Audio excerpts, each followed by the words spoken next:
السلام علیکم ورحمۃ اللہ وبرکاتہ. کیسے ہیں آپ سب؟ آئی ہوپ آپ سب ٹھیک ٹھاک ہوں گے.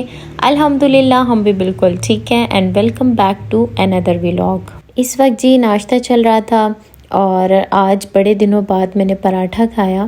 امی لوگوں کے گھر سے پراٹھا کھا کے آئی تھی نا، تو اس کے بعد بڑا دل ہو رہا تھا، تو آج پراٹھا اور انڈے کا ناشتہ کیا اور بڑا مزہ آیا.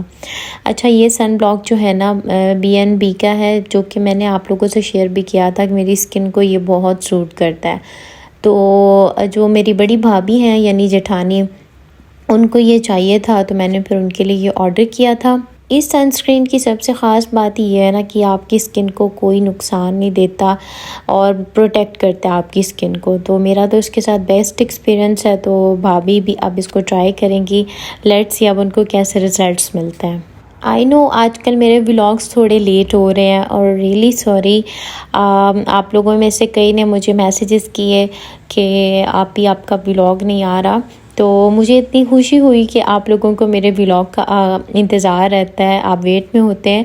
اور مجھے بھی دن بھر یہی ہوتا ہے کہ میرے پیاری پیاری بہنیں اور پیاری پیاری یوٹیوب فیملی میرے انتظار میں ہوگی اور مجھے ان کے لیے ویڈیو ریکارڈ کرنی ہے.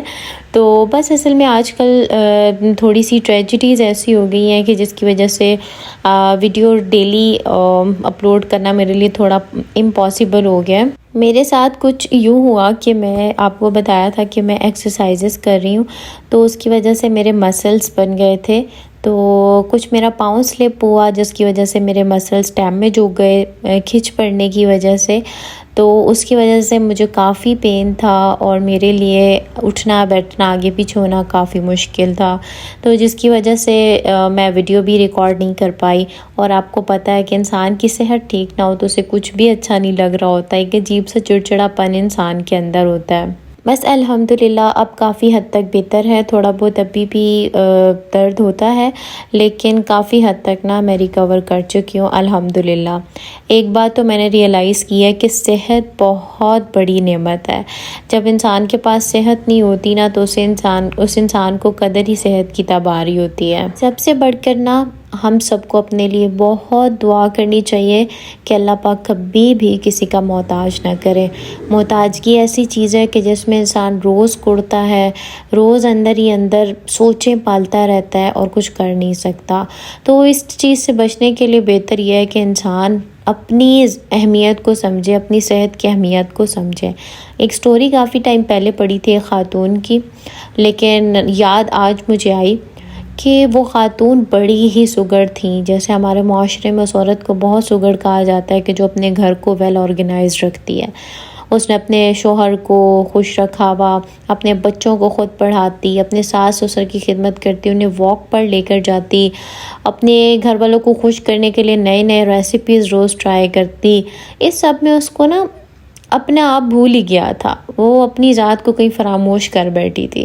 ہوا پھر کیا، استغفر اللہ، اسے کینسر ڈائگنوز ہو گیا. اللہ تعالی ہم سب کو اس موذی مرض سے بچائے، اپنے حفظ و امان میں رکھے، آمین.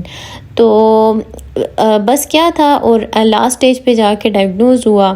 اور کینسر کا پیشنٹ کہ کتنا ہی ٹائم سروائیو کر سکتا ہے، بالآخر اس کی ڈیتھ ہو گئی. اس کے بعد کیا ہو گیا، شوہر نے دوسری شادی کر لی، بچوں کو بہترین ٹیوٹرز مل گئے جو انہیں ٹیوشن دیتے تھے، ساس سسر کے لیے میڈ رکھ دی گئی، کچن کے لیے کوک آ گیا. اور دھیرے دھیرے وہ ایک خوابوں کا قصہ بن کر رہ گئی کہ سب اپنی اپنی لائف میں مصروف ہو گئے اور اسے کوئی یاد کرنے والا بھی نہ رہا. تو اس وقت یہ بات ہم سب کو سمجھنے کی ضرورت ہے کہ ہم سب کی ریپلیسمنٹ موجود ہے. ہمیں یہ نہیں سمجھنا چاہیے کہ میں بہت بڑا تیس مار خان ہوں، میرے بغیر تو کچھ چل ہی نہیں سکتا، اور میرے اندر تو یہ بھی ہنر ہے، یہ بھی ہنر ہے، میرے گھر کو میرے بغیر کوئی نہیں دیکھ سکتا، میرے بچوں کو میرے بغیر کوئی نہیں دیکھ سکتا. ایسا کبھی بھی نہیں ہے. ادھر آپ کی سانس نکل گئی، آپ کی صحت خراب ہو گئی، تو آہستہ آہستہ لوگ آپ سے دور ہونا شروع ہو جائیں گے. جب تک آپ خود ایکٹیو ہیں، پرکشش ہیں، خوبصورت ہیں، اپنے آپ کو ٹائم دینے والے ہیں، تب تک لوگ بھی آپ کے ساتھ جڑے رہیں گے. اچھا، امی کی صحت کے حوالے سے آپ لوگوں کو اپڈیٹ دے دوں کہ امی کی صحت بالکل ٹھیک نہیں تھی اور ان کے پاؤں کا درد بالکل بھی ٹھیک نہیں ہوا. ادھر ادھر کافی ڈاکٹرز کو دکھایا تھا بٹ ان کو بالکل آرام نہیں آ رہا تھا. تو آج پھر عدنان نے ان سے کہا کہ آپ ہماری طرف آ جائیں. بڑے بھائی کو بولا تھا کہ آپ ان کو لے آئے نا. تو بس پھر ان کو اپنی طرف بلا رہے تھے تاکہ ادھر جو ہے ایک اچھا کلینک تھا عدنان کا، وہاں پر چیک کراتے ہیں. تو اس ٹائم بھائی کی فیملی یعنی کہ بچے، ان کی وائف، ابو، یہ سب لوگ آ گئے تھے، اور عدنان بھائی اور امی جو ہیں وہ ڈاکٹر کے پاس گئے ہوئے تھے. میں نے آج کھانے میں بنایا تھا آلو گوشت، کیونکہ کافی ٹائم سے نا آلو گوشت نہیں کھایا تھا، تو میرا بڑا دل کر رہا تھا کہ آج نا آلو گوشت بناؤ. تو بس میں نے آلو گوشت بنایا، اور ساتھ ہی ساتھ میں نے سوچا کہ روٹی بنانا سٹارٹ کرتی ہوں تاکہ وہ لوگ آئیں تو جلدی سے کھانا لگا دوں. جب واپس آئے وہ لوگ تو پھر عدنان نے کہا کہ صبح فوجی فاؤنڈیشن جاتے ہیں، کیونکہ یہاں کے ڈاکٹر سے میں سیٹسفائی نہیں ہوں.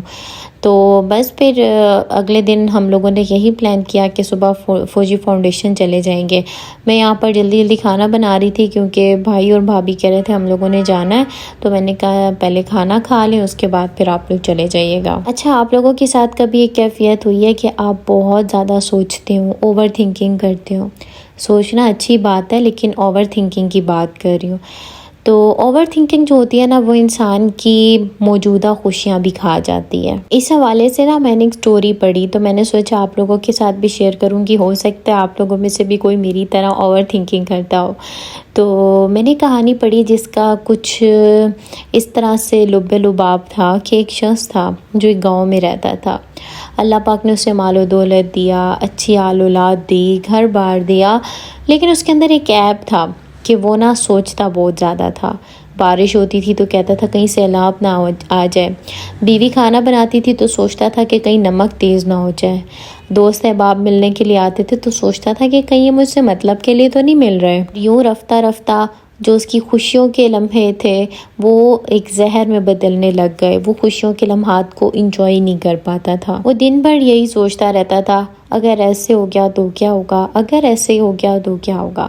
اس کی یہ فکر گاؤں کے ایک بزرگ تک پہنچی تو انہوں نے اس کو بلایا، اپنے پاس بٹھایا، پھر ایک شیشے کا مرتبان اس کے سامنے رکھا اور ایک مٹھی بھر مٹی لے کر اس مرتبان میں ڈال دی، اور کہنے لگے کہ یہ تیری حقیقی فکر، تیری حقیقی سوچ ہے. پھر بزرگ نے اس مرتبان میں پانی بھرنا شروع کیا. جب پانی مرتبان سے باہر چھلکنے لگ گیا تو بزرگ نے کہا کہ یہ تیری اضافی سوچ ہے جو تیری اصل خوشیوں کو بھی ساتھ بہا کر لے جا رہی ہے. اب انور حیران و پریشان بزرگ کو دیکھنے لگا تو وہ بزرگ نے کہا کہ بیٹا اتنی ہی فکر رکھو جتنی ضروری ہے، باقی سب اللہ پر چھوڑ دو.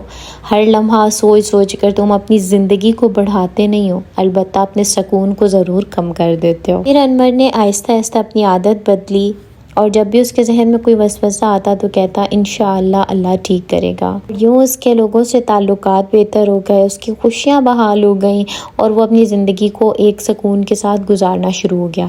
کہنے کا مطلب یہ ہے کہ اوور تھنکنگ ایک ایسا زہر ہے جو بالکل خاموشی کے ساتھ آپ کی خوشیوں کو مار دیتا ہے. آپ ہر لمحہ اداس رہنا شروع کر دیتے ہیں. اسی لیے تو اللہ پاک کہتے ہیں وَعَلَى اللَّهِ فَتَوَكَّلُوا إِن كُنتُم مُؤْمِنِينَ، یعنی اگر تم مومن ہو تو بس اللہ پر ہی بھروسہ رکھو، بس یہ سوچتے رہو کہ اللہ سب بہتر کرے گا. اچھا، رات میں تو امی نے پہلے کھانا نہیں کھایا تھا، پھر عدنان کے ایک فرینڈ ہے، انہوں نے پیزا شاپ کھولی ہے، تو پھر عدنان جو ہے امی کے لیے پیزا لے کر آئے تھے. تو رات میں ہم نے آئس کریم کھائی، پیزا کھایا. صبح بس اس ٹائم پہ ہم لوگ تیاری کر رہے تھے فوجی فاؤنڈیشن جانے کی. بہت ارلی اٹھ گئے تھے ہم لوگ. ابو پہلے ہی اپنے گھر سے چلے گئے تھے نمبر لینے کے لیے، تو ہم لوگ جو ہے نا ابھی پھر نکل رہے تھے. امی نے ناشتہ کیا بس تھوڑا بہت، اور عدنان اور میں نے چائے پی تاکہ سر میں درد نہ ہو. اچھا، میں پہلی دفعہ فوجی فاؤنڈیشن کو وزٹ کر رہی تھی. مجھے نہیں پتا تھا کہ نام سنا ہوا تھا بٹ کبھی ایکسپیرینس نہیں ہوا وہاں جانے کا، اور مجھے نہیں پتا تھا وہاں پہ اتنا رش ہوگا. ابھی تک میں ریلیکس تھی کہ میں نے کہا چلو ابو نے نمبر لے لیے تو 1-2 گھنٹے میں ہم چیک کروا کر نا واپس آ جائیں گے.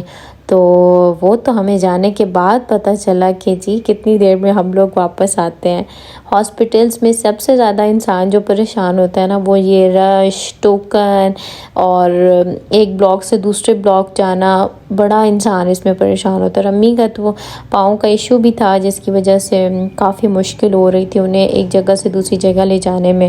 اور اوپر سے آج گرمی کے حالات ذرا چیک کریں نا، اتنی شدید کوئی گرمی پڑ رہی تھی نا آج. تو بس یہ تھا کہ جس دن دوپہر میں تھوڑی شدید گرمی ہوتی ہے اس دن شام میں بارش بھی ہو جاتی ہے.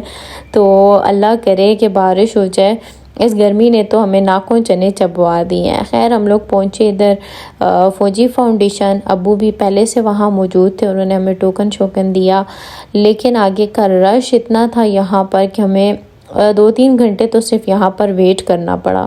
اوپر سے فرائیڈے تھا اور ڈاکٹرز کا یہ سننے میں آ رہا تھا کہ وہ فرائیڈے کو نا جلدی اٹھ جاتے ہیں۔ خیر انہوں نے ہمیں کافی دوڑیں لگوائیں، کبھی ایک بلاک میں ایکس رے کے لیے، کبھی دوسرے بلاک میں ایکس رے کے لیے۔ کیا تھا پہلے والا ایکس رے ٹھیک نہیں تھا، پھر نئے سرے سے سارے ایکس رے دوبارہ کروائے، اور پھر فائنلی پتہ چلا کہ امی کے پاؤں میں فریکچر ہے اور امی کو چڑھ گیا پلسٹر۔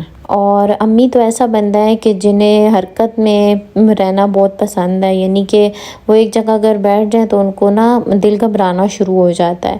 ابھی بھی جب ان کو پلسٹر چڑھا تو بار بار کہہ رہی تھی کہ میرا جو پاؤں ہے نا مطلب گرمائش فیل کر رہا ہے اور گھبراہٹ ہو رہی ہے، یہ جو میرے پاؤں کے ساتھ اتنا وزنی انہوں نے باندھ دی ہے۔ بس آپ لوگ بھی دعا کیجیے گا کہ اللہ پاک انہیں شفائے کاملہ عطا فرمائے، کیونکہ ایک جوان بندے کے لیے بھی اس طرح کی تکلیف سہنا بہت مشکل ہوتا ہے، تو پھر جب عمر زیادہ ہو جائے تو تکلیف بھی زیادہ ہوتی ہے۔ ہم لوگ صبح 7 بجے گھر سے نکلے تھے اور ہماری واپسی ہوئی تقریباً 2 بجے۔ آتے ہی پھر ہم لوگوں نے کھانا وانا کھایا، آلو گوشت جو کل بنایا تھا وہی پڑا ہوا تھا، ساتھ نان روٹیاں لے آئے تھے کیونکہ میں تو بے انتہا تھک چکی تھی۔ تو ویڈیو کو مست لائک کیا کریں اور میری صحت کے لیے بھی بہت زیادہ دعا کیجیے گا تاکہ اچھی ویڈیوز آپ تک پہنچاتی رہوں۔ اللہ حافظ۔